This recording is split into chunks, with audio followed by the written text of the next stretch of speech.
It is time for our peer pressure segment, and my guest is Hugo Burnham. Hugo, are you there? I am there. You are there. You are there, yeah. and you are here. Oh, I'm so excited. Yay. Well, thank you for coming on the show. You're very welcome, Diane. So what's been going on since 1983? Your show's not long enough. In a nutshell, since I left Gang of Four, I spent a year or two as a session musician, and then I went into artist management, working with, among others, Shriekback and Neil Arthur from Blancmange, and a little bit with Julian Cope. I moved from London to New York City because the first time I got there in 1979, in June of 79, I just like, whoa, this is good. This is better than it looks on Kojak. I think I'll have to live here one day. So I did, moved there in 1988, and actually ended up working for Island Records, doing A&R, which was fantastic. It was a really great place. I was there for a couple of years, and then I went from there to a company called Imago Records, working with a lot of acts, new acts, and Henry Rollins and people like that. And in 91, they sent me out to Los Angeles to open up and run their West Coast office, which I did for a while. And then I went from there to Quest Records, which is Quincy Jones's label, over at Warner Brothers, which is great because Gang of Four had been signed to Warner's, and I knew a lot of the people there. It was good to work with them again. I was with Quincy for 3 years. Then I went to EMI Publishing in LA. Then I moved back to the East Coast. My wife was a publicist in the business with a number of labels, and both of us were feeling pretty burned out and getting bored with it all. I think she'd had enough of musicians. Not drummers, but musicians.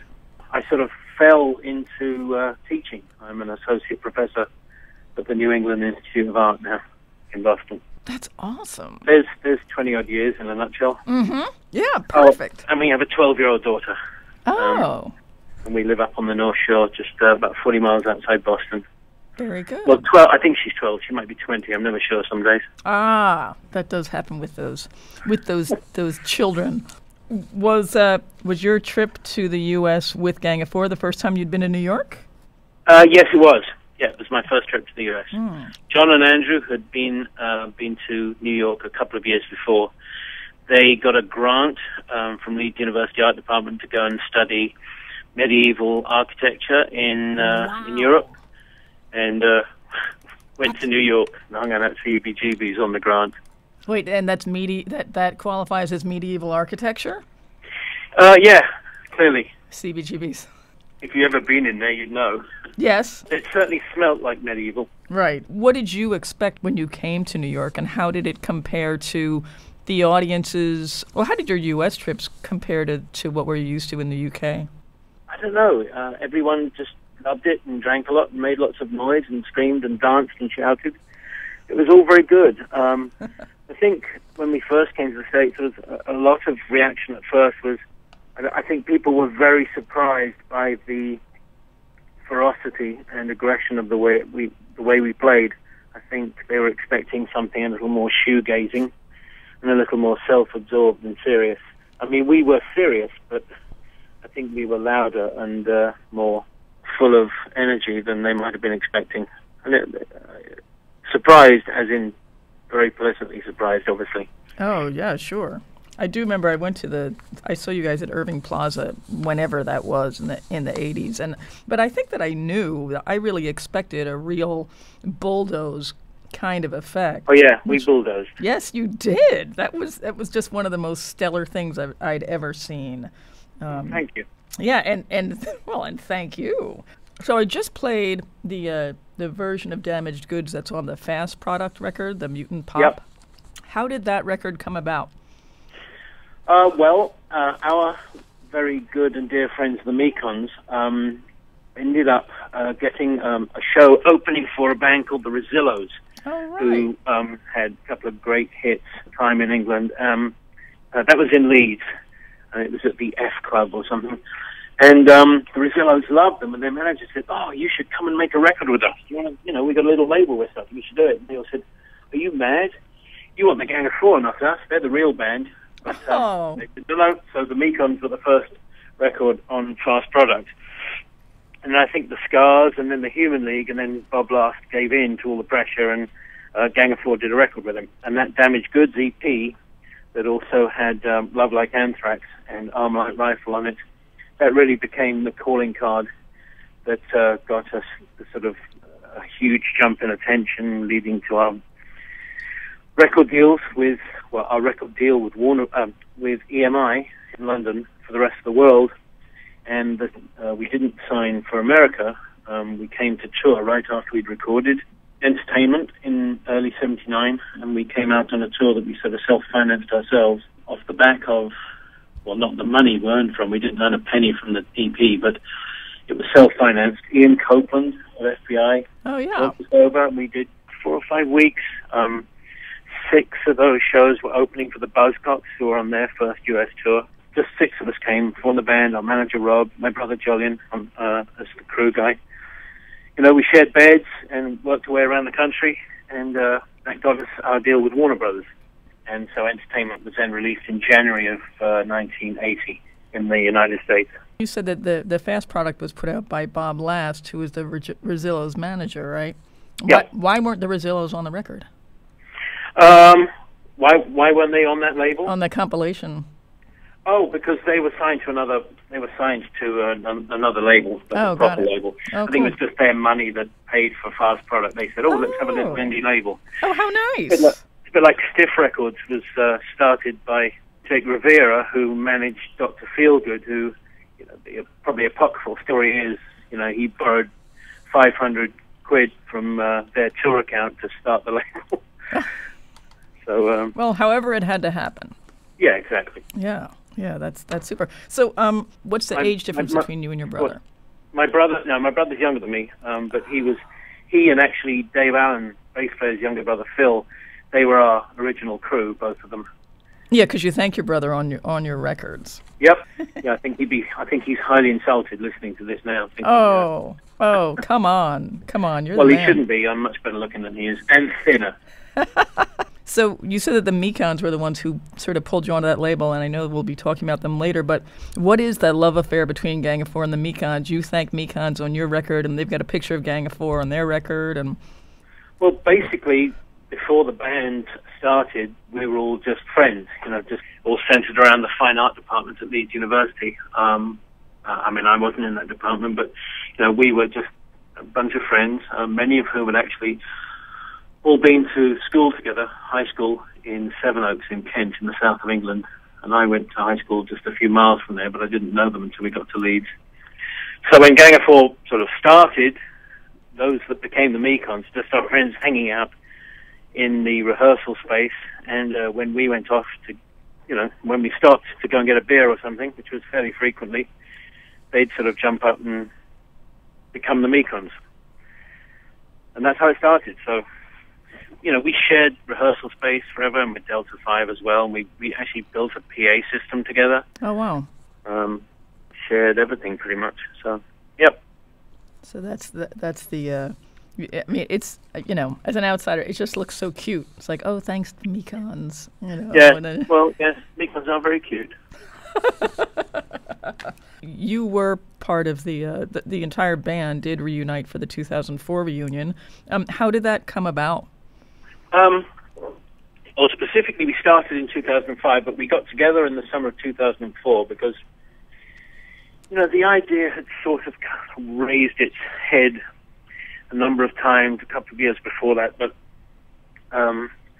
you know, as most bands do, things had not ended terribly well sometimes. I don't think John and Andrew had spoken to Dave since he left the band. Although, actually, I got Andrew and Dave together for a dinner in Los Angeles when Dave and I were living out there. Andrew was out. I think he was producing, I can't remember. Anyway, he was producing someone at work. We went and had dinner. Mm-hmm.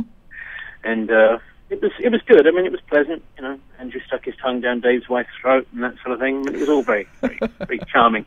But we were sort of said, well, come over and let's talk about this. John and Andrew had expressed an interest, and I'd seen them in the summer, and they said, well, maybe we could do this if we do it properly.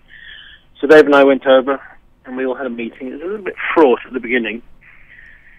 There was a manager involved who half of us weren't exactly sure about, but just went with it. But very quickly, after some sort of silly machinations by that manager about publishing were tried and wrestled to the floor and stomped on, we just started talking about music instead of business, and we all just fired back up again. And we went back to Andrew's house and drank and talked more, and I just thought, well, I know we can do this. But I think the main thing was we all still had our hair, and I think without that we would have been really rather obscene to have tried it. So that was... Yeah, we did it, and and then it required quite a lot of, that was September, October probably.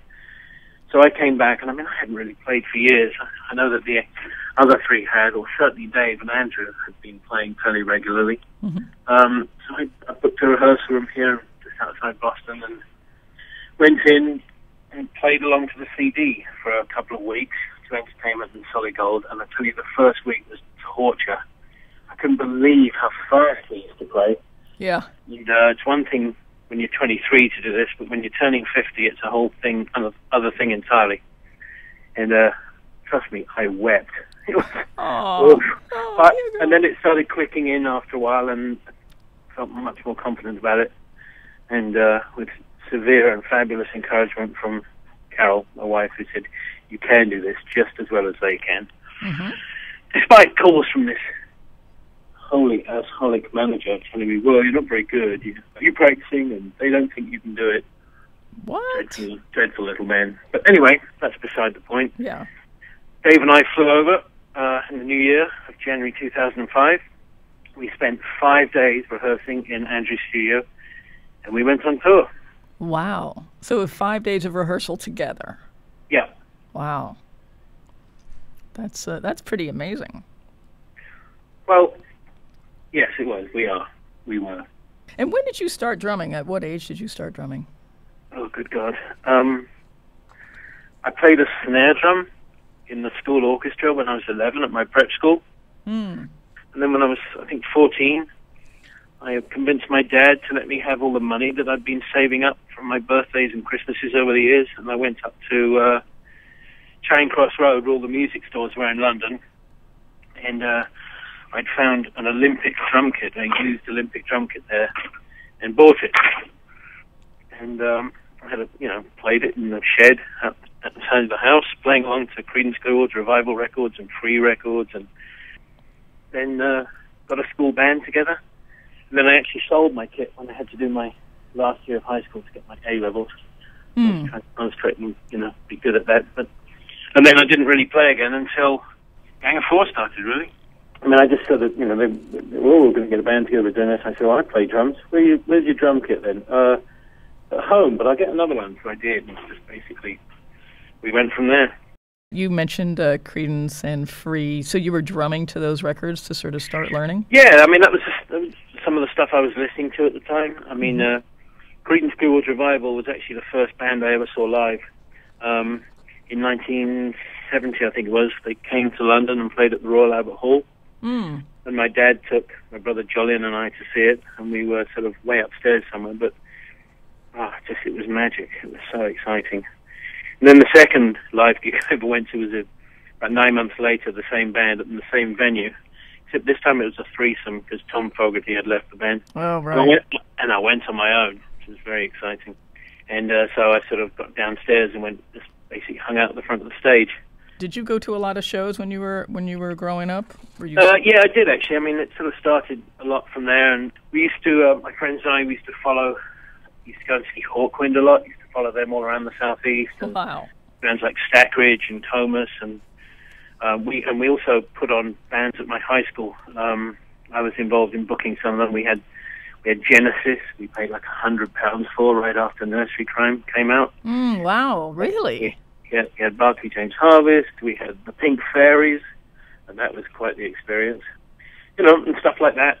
And I actually I went to quite a lot of early, sort of, all the glitter scene stuff. I saw David Bowie at the Rainbow about a month after Ziggy Stardust came out, before everything really took off. Roxy Music were opening for him, and the Lindsay Kemp dance troupe were part of the show, and it was just Oh, I mean, it was about 3 weeks after he'd been on Top of the Pops doing Starman. Top of the Pops was basically just about the only weekly charts music show in England that we'd all grown up with. And you'll find a lot of people of my sort of generation, musicians, who quote that as being the evening that changed their lives. So, wow. Yeah, that was great. So yeah, I saw a lot of shows, and then when I went to Leeds, Leeds was one of the big stops on the tours for many big bands. Leeds University, I mean, that's where the Who recorded live at Leeds there. But I mean, in my first term, I saw Bob Marley, I saw Lynyrd Skynyrd, Leo Sayer. I just went to everything, you know. The Sex Pistols Anarchy tour came to Leeds Poly just down the road, so we all saw that. The Heartbreakers and the Clash and the Damned all on the same bill. Especially being in the UK, what was that first wave of punk like for you? Oh, it's great. I mean, you know, it was exciting. It was like, you know, there was definitely strings, tentacles coming back from sort of whole glitter thing, the Bowies and the Roxys and all that, and also very much from the pub rock thing. I mean, anyone who liked Dr. Feelgood probably moved on very easily to punk rock. But I don't know, it's just that time in your life where sort of almost anything that you can find and go and see that's interesting and that's in the NME, the New Musical Express, you've got to check it out. You've got to go and see it. It's just fun and exciting, and it upset people, so they must have been doing something right. Yeah. Well, so you were there. You were in the middle of it.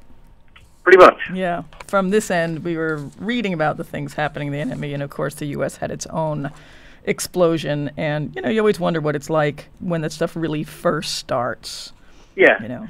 I mean, you know, again, being in Leeds, we saw, you know, first tours, you know, the Ramones and Talking Heads, Blondie, all that stuff. You know, they'd all come, and Leeds Uni or Leeds Poly were always a stop on any of those tours. So we were really lucky getting to see all those acts the first time they came. Yeah, how Talking Heads and Ramones were the double bill the first time, I think. Wow.